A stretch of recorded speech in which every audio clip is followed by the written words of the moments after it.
ଆମେରିକାରେ ଚୋର ନେଇଯାଇଛି 1 ଲକ୍ଷ ଅଣ୍ଡା। ସାଉଥ୍ ସେଣ୍ଟ୍ରାଲ ପେନ୍ସିଲଭାନିଆରେ ଏକ ଡିଷ୍ଟ୍ରିବ୍ୟୁସନ କେନ୍ଦ୍ରରୁ ପାଖାପାଖି 1 ଲକ୍ଷ ଅଣ୍ଡା ଚୋରି ହୋଇଛି। ଏହି ଅଣ୍ଡାଗୁଡ଼ିକର ମୂଲ୍ୟ $40,000 ଅର୍ଥାତ୍ ପାଖାପାଖି 33 ଲକ୍ଷ ଟଙ୍କା ବୋଲି କୁହାଯାଉଛି। ଆମେରିକାର ଗ୍ରୀନ୍ କାଷ୍ଟଲର ଏଣ୍ଟ୍ରିମ୍ ଟାଉନସିପ୍ରେ ଏକ କମ୍ପାନୀର ଟ୍ରେଲରରୁ ଅଣ୍ଡାଗୁଡ଼ିକୁ ଚୋରି କରାଯାଇଛି। ପେନ୍ସିଲଭାନିଆ ଷ୍ଟେଟ୍ ପୋଲିସ ଏହି ମାମଲାର ତଦନ୍ତ ଆରମ୍ଭ କରିଛି। ଏହା ସହ ଲୋକମାନଙ୍କୁ ସୂଚନା ଦେବାକୁ ଅନୁରୋଧ କରିଛି। ଆମେରିକାର ଚଳିତ ବର୍ଷ ଅଣ୍ଡା ମୂଲ୍ୟ 20% ପର୍ଯ୍ୟନ୍ତ ବୃଦ୍ଧି ହୋଇପାରେ। ବର୍ତ୍ତମାନ 1 ଡର୍ଜନ ଅଣ୍ଡାର ହାରାହାରି ମୂଲ୍ୟ ରହିଛି $4.61, ପାଖାପାଖି 340 ଟଙ୍କା। 2023 ଅଗଷ୍ଟ ତୁଳନାରେ 2 ଗୁଣା ଅଧିକ।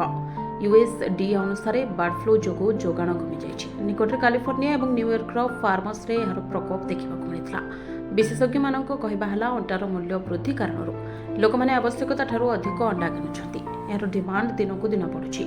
2020ରେ କୋଭିଡ୍-19 ସମୟରେ ଯେପରି ଟଏଲେଟ୍ ପେପରର ବିକ୍ରି ବଢ଼ିଯାଇଥିଲା, ସେହିଭଳି ସ୍ଥିତି ଏବେ ଉପୁଜିଛି। ବର୍ତ୍ତମାନ ପୋଲିସ ଏହି ଚୋରି ଘଟଣାର ପର୍ଦ୍ଦାଫାଶ କରିବାରେ ଲାଗିପଡ଼ିଛି।